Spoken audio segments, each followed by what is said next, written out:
So Dad's working on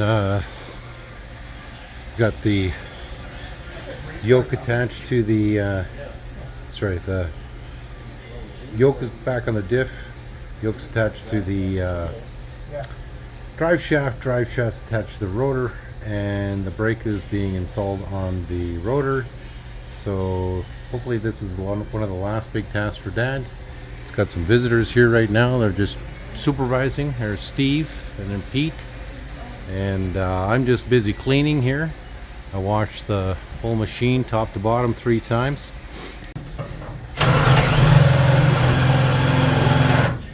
Here, silicone inside. Okay.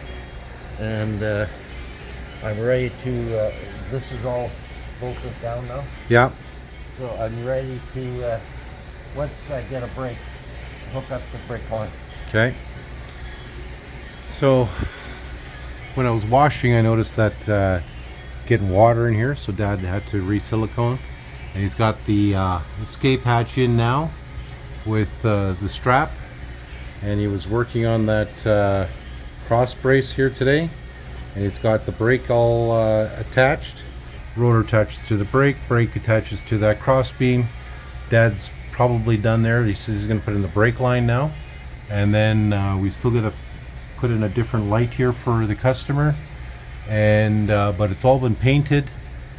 I washed the outside of the machine here.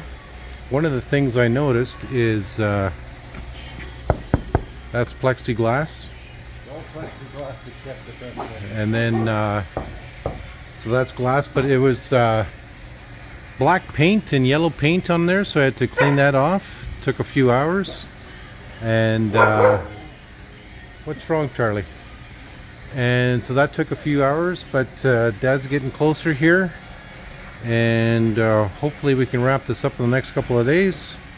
And there's a few little tasks here and there, but yeah, good progress day here. Really, we want to see how this works once we get on the test run.